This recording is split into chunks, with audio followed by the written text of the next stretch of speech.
जितने शहर धरा को करेंगे नगन, उतना ही प्रकृति शहर को करेगी जलमगन। यूं ही शहर बसेंगे तो यूं ही कहर बरसेंगे। कभी हम सांस लेने को तो कभी हम जल में जल के लिए तरसेंगे। क्या शहर तुझसे बैर नहीं प्रेम है, शहर में नहीं शहरीकरण में प्रेम है। तो हमारे साथ मौजूद है इस समय सत्येंद्र सर, तो आइए उनसे कुछ सवाल जवाब करते हैं। हमारे जैसे कि आपको पता है इस समय हमारा जो एक हिमाचल प्रदेश इस समय आपदा से गुजर रहा है और कभी हमने बड़ी आपदा को झेला है। तो आइए उसको विषय को लेकर हम कुछ बातचीत करते हैं कि किस प्रकार से संवाद की कहीं ना कहीं कमी रही है हमारे और प्रकृति के बीच में। तो इस प्रकार की हमें जो आपदा का सामना करना पड़ा है, तो स्वागत करते हैं सर, बहुत बहुत स्वागत है आपका। बहुत बहुत धन्यवाद जी। तो सर, जैसा कि आपको पता है कि आप एक संवाद प्रधान व्यक्ति हैं, आपका जो व्यक्तित्व है वो संवाद प्रधान माना जाता है, और आप मुझे इस बात के बारे में बताएं कि संवाद का हमारे जो दैनिक जीवन में और प्रकृति के साथ किस तरह की भूमिका रहेगी, कि हम किस तरह से जो है संवाद स्थापित कर सकते हैं प्रकृति के साथ। देखिए, जब हम प्रकृति के सानिध्य में होते हैं या फिर जब हमारा आचरण प्रकृति परक होता है, इको फ्रेंडली होता है और मैं कहूँगा कि प्राकृतिक होता है, तो स्वतः ही हमारा प्रकृति से संवाद स्थापित हो जाता है। उसमें कोई शब्दों की ज़रूरत नहीं पड़ती है, जिसको हम अंग्रेजी में बोलते हैं कि we start communing with nature if we are very natural in our lifestyle. हमारी जीवन शैली अगर बिल्कुल प्राकृतिक है तो स्वतः ही वह संवाद होना शुरू हो जाता है और आपको अनुभूति होनी शुरू हो जाती है, कुछ एक विचार आपके जहन में आने शुरू हो जाते हैं। इसमें से जैसे कि आपने देखा होगा कि अक्सर हमें बहुत बार पता होता है कि ये चीज़ गलत है और हम फिर भी वो कार्य करते हैं। तो इसमें किस तरह की कमी रहेगी, क्योंकि हमें पता है कि हमें आधुनिकीकरण की आवश्यकता भी है, हमें शहरीकरण की आवश्यकता भी है और हमें प्रकृतिकरण की आवश्यकता भी है, और हमें गांव का जीवन भी चाहिए, हमें शहर का जीवन भी चाहिए। तो इनमें किस तरह से सामंजस्य बिठाया जाए, क्योंकि यही एक जो मुझे लगता है कि आजकल के जो जीवन शैली हो गई है, इसमें एक दुविधा उत्पन्न हो रही है। जी बिल्कुल आशीष जी, मैं अभी का एक वाक्य आपको सुनाऊंगा कि हाल ही में थोड़ी सी वीडियो हमने बनाई थी और उसे पोस्ट किया था, तो किसी के कमेंट आए या किसी ने मुझे कहा इनडायरेक्टली कि आप शहर के खिलाफ है, शहर के साथ नहीं है जी। तो वहाँ भी मैंने संवाद की कमी पाई। संवाद की कमी मतलब समझ की कमी पाई। हमारा जो आज का रवैया बन चुका है वो अतिवादी बन चुका है। यानी या तो हम बहुत ही ज़्यादा प्रकृति से दूर हैं या फिर प्रकृति का दोहन कर रहे हैं, जबकि मार्ग हमारा मध्यम होना चाहिए। जीवन शैली हमारी जो अभी ज़्यादातर बन रही है वो जीवन शैली हमारी शहरी हो रही है। हमारी जीवन शैली मूल्यों से विहीन शहरी हो चली, गांव की हरियाली से दूर सुनहरी हो चली। यानी हमारी जीवन शैली शहरी हो चली, गांव की हरियाली से दूर सुनहरी हो चली। इसका मतलब है कि जो गांव में हरे भरे पेड़ होते हैं, गांव में प्रकृति के सानिध्य में रहना होता है, वहाँ से हम दूर हट रहे हैं। और सुनहरी हो चली मतलब हम विकास के मायने हमारे लिए सुनहरे मतलब सोना चांदी, धन दौलत, चमक धमक, मटेरियल, सारी चीज़ें मटेरियल हो गई।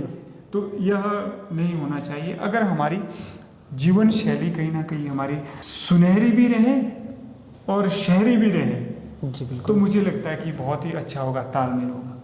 तो सर, इसमें तो वही एक जो मुझे निष्कर्ष समझ में आ रहा है, तो संवाद की कमी तो कहीं ना कहीं है। जी बिल्कुल। वो चाहे व्यक्तिगत रूप पे हो, चाहे वो वैश्विक रूप पर हो, या फिर वो प्रकृति के साथ जिस प्रकार का हमें संवाद स्थापित करना चाहिए, या तो हम वो संवाद स्थापित करने में असफल है।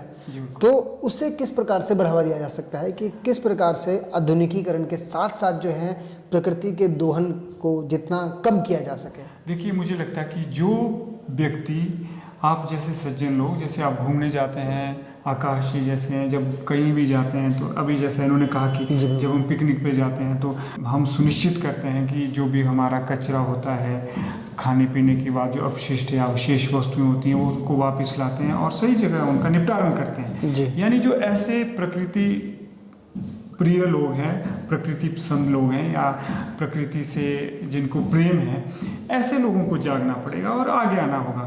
अगर हम आगे आते हैं तो स्वतः ही एक चेतना जागेगी, क्योंकि वर्षा से बाढ़ आए या आए भूस्खलन, मूल्यों का क्षरण ही है इनके आने का कारण। जी बिल्कुल। मूल्यों का क्षरण ही है इनके आने का एक कारण। जी। हम ये नहीं कहेंगे कि सारी चीज़ें फ्री हो रही हैं क्योंकि हमारी वजह से हो रही है, नहीं। कुछ प्राकृतिक आपदाएं आती हैं, लेकिन प्राकृतिक आपदाओं में जब जान माल की हानि होती है वो हमारी वजह से, हमारी कमी की वजह से होती है, संवाद की वजह से होती है। हम प्रकृति के साथ सामंजस्य स्थापित नहीं कर सकते हैं। तो इसका सॉल्यूशन ये है कि हम जैसे लोग आगे आएँ जी। और जन जागरण करें। हम आग्रह करते हैं, हरी भरी शहर की जो शैली है हम उससे आग्रह करते हैं, रहे हरी भरी बन बेशक सुनहरी, जी। सुनती नहीं बहरी हो चली हमारी जीवन शैली, सुनहरी हो चली क्या बात है, बहुत हमारी जीवन शैली शहरी हो चली। जी। तो अगर हम इस तरह से आग्रह करते हैं तो वो जन जागरण हो सकता है। नहीं तो हम आग्रह करेंगे, हम आगाह करेंगे, जी। प्रकृति ना आग्रह करेगी ना आगाह करेगी, बस तबाह करेगी। मैं आकाश से पूछना चाहूँगा कि आकाश जी, आप इस प्राकृतिक आपदा को किस तरह से देखते हैं? क्योंकि आपदा तो मैं कहना ही चाहूँगा क्योंकि कहीं ना कहीं नुकसान हुआ है लोगों को, तो इसे आप किस तरह से देखते हैं? From my point of view, sir, I thought that it is due to the deforestation and infrastructure building is the second major factor of this natural calamity. Government is focusing on more infrastructure development instead of planting more trees, doing something for our nature. So that could be a major reason for this natural calamity. And I have an additional question for Satyan sir. कि Himachal have been facing these natural calamities for past couple of days. Sir, what steps are necessary to take in order to avoid these types of natural disaster or calamities in future, sir? सबसे पहले तो हमें जो इस प्राकृतिक आपदा से पीड़ित है उनकी सहायता करनी चाहिए। सबसे पहला तो हमारा यह कर्तव्य बनता है एक सामाजिक संस्था होने के नाते। दूसरा बनता है जो आपने प्रश्न पूछा कि किस तरह की हम गतिविधियां कर सकते हैं। मुझे लगता है कि हमें वृक्षारोपण की ओर ध्यान देना चाहिए और वृक्षारोपण मैस ट्री प्लांटेशन होनी चाहिए, यानी एक जन चेतना जागनी चाहिए पर्यावरण संरक्षण के लिए। एक संस्था के करने से क्या होगा, एक आदमी के करने से क्या होगा, और करनी होगी। तो मुझे लगता है सबसे पहले हमें यह ध्यान रखना होगा। और दूसरी बात है, हमें इस बात का ध्यान रखना होगा कि आकाश जी हमारे सामने बहुत सारी टाउन कंट्री प्लानिंग, टीसीपी जैसी बहुत सारी एजेंसीज हैं जो क्या करती हैं, जो गाइडलाइंस रखती हैं कि घर बनाने से पहले क्या क्या करना चाहिए। सेटबैक छोड़ना चाहिए, ग्रीनरी के लिए पैच होना चाहिए, थोड़ी सी जगह आसपास छोड़नी चाहिए, भूमि का परीक्षण करना चाहिए, टेस्टिंग ऑफ सॉइल करनी चाहिए, कच्ची मिट्टी है पक्की मिट्टी है, अच्छी तरह से भूवैज्ञानिक से संपर्क करने के बाद ही घर निर्माण का कार्य करना चाहिए। अगर इन छोटी बातों का हम ध्यान रखेंगे तो जितनी भी ये प्राकृतिक आपदाएं आ रही हैं, ये प्राकृतिक आपदाएं हमारे लिए आपदाएं नहीं बनेगी। नहीं तो हमने ये मानव निर्मित आपदाएं बना ली हैं। जैसा अभी इन्होंने बहुत अच्छा कहा कि डिफॉरेस्टेशन है, शहरीकरण है। शहरों में क्या होता है, शहरों में जो ये पक्की सड़कें, पक्की इमारतें, पक्की का जो ये कंक्रीट का जो चलन है, कंक्रीट का चलन होने नहीं देता जलवायु और ज़मीन का मिलन। जलवायु और ज़मीन के मिलन से ही क्या होता है, जीवन का सृजन होता है। जलवायु और ज़मीन के मिलन से ही सृष्टि का संचालन होता है। और जब ये हमारे कंक्रीट जंगल बढ़ते जाएंगे तो क्या होगा, जो पानी का बहाव है वो रुक जाएगा। पानी का रास्ता रोक दिया तो उसने तो रास्ता ढूंढना ही है, वो तो जाएगा ही जाएगा आगे। तो यह ध्यान रखना होगा कि हमारी जो शहर बसाने से पहले हमारी जो सीवरेज सिस्टम है, यानी हमारा सीवरेज सिस्टम से लेकर हमारे वाटर सिस्टम से लेकर आप कह सकते कि जो जल निकास प्रणाली है या फिर मल निकास प्रणाली है, उनको दुरुस्त करना पड़ेगा ताकि पानी का बहाव सुचारू रूप से किया जा सके। तो इतनी आपदाएं नहीं आएगी। मेरा यह मानना है कि इन चीज़ों का ध्यान नहीं रखा है तो जितना शहर धरा को करेंगे नगन, आप समझ रहे हैं, वृक्ष काटे जाएंगे, जो नेचुरल फ्लोरा है या जितने भी प्राकृतिक झाड़ियां हैं, पेड़ हैं, जब इनको साफ किया जाएगा, यानी जितने शहर धरा को करेंगे नगन, उतना ही प्रकृति शहर को करेगी जलमगन। उतना ही प्रकृति करेगी शहर को जलमग्न। तो अगर हमें इस जल के जो प्रभाव से बचना है तो हमें पुख्ता इंतज़ाम करने होंगे कि हम जल निकास प्रणाली को दुरुस्त करें। तो सर हम इस आपदा को एक प्राकृतिक आपदा की तरह देखें, या हम इसे इस तरह से देख सकते हैं कि माँ प्रकृति ने हमें कहीं ना कहीं दंड दिया है हमारे कुकृत्यों के लिए? जब हम प्रकृति को माँ कहते हैं तो मुझे लगता है माँ दंड तो नहीं देती है। माँ एक, जिसको बोलते हैं ना कि डिटरेंट पनिशमेंट, यानी माँ एक चेतावनी देती है। माँ जो है दंड की बजाय माँ क्या करती है, थोड़ा दुत्कारती है, पुचकारती हैं, थोड़ा सा पनिशमेंट देती हैं, यानी सचेत करती हैं।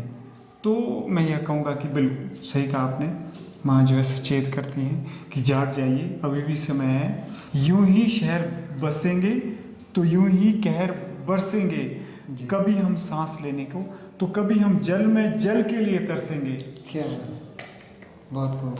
तो इसीलिए ध्यान रखना होगा कि प्रकृति के संकेत हैं, समय रहते जाग जाइए, आगे आइए, संस्थागत हो जैसा भी कुछ हो, एक सामूहिक लक्ष्य बनाइए। वृक्षारोपण का या धरती को बचाने का एक सामूहिक लक्ष्य अपने सामने रखिए और आगे जाइए। और जैसा कि हम शहर के खिलाफ नहीं हैं, मैं यह कहना चाहूँगा कि शहर तुझसे नफरत नहीं प्रेम है, शहर तुझसे बैर नहीं प्रेम है, शहर में नहीं शहरीकरण में फ्रेब है। क्या बात। शहर में नहीं शहरीकरण में फ्रेब है, शहर से नहीं शहरीकरण से परहेज है। अब आप पूछेंगे शहरीकरण क्या होता है? शहरीकरण होता है भ्रष्टाचरण। नहीं भ्रष्टा केवल रिश्वत लेना, रिश्वत देना, जमाखोरी और टैक्स चोरी या आर्थिक अनैतिक व्यवहार। जी बिल्कुल। पर्यावरण के प्रति भ्रष्ट आचरण भी कहलाता है भ्रष्टाचार, और यह पर्यावरण के प्रति भ्रष्ट आचरण ही शहरीकरण है। आप सहमत होंगे? जी। तो सर अंत में विदा लेंगे हम। शिक्षा क्रांति मंच की ओर से हमारा यही आग्रह रहेगा कि शहर बसाइए लेकिन शहरीकरण से बचाव करिए। माता प्रकृति का ध्यान रखिए। आप प्रकृति का जितना ज़्यादा क्षय करेंगे वो उतना ही ज़्यादा आपको जो है एक दुत्कार देगी, और वो दुत्कार आपको पता ही है, जैसा कि आप देख पा रहे हैं इस समय किस तरह की आपदा से हम लोग गुजर रहे हैं। तो मैं आशा करता हूँ कि आप लोग हमारी बातों पर अमल करेंगे और हमारे इस आग्रह को मानते हुए जो है प्रकृति का ध्यान रखना शुरू करेंगे, उनकी सेवा करेंगे और वृक्षारोपण लगाएंगे, कचरा इधर उधर नहीं फेंकेंगे। तो मिलते हैं आपसे अगले सत्र में एक नए प्रश्न, नई पहचान, नई संस्थान में। तब तक के लिए जय हिंद, जय भारत, जय विश्व।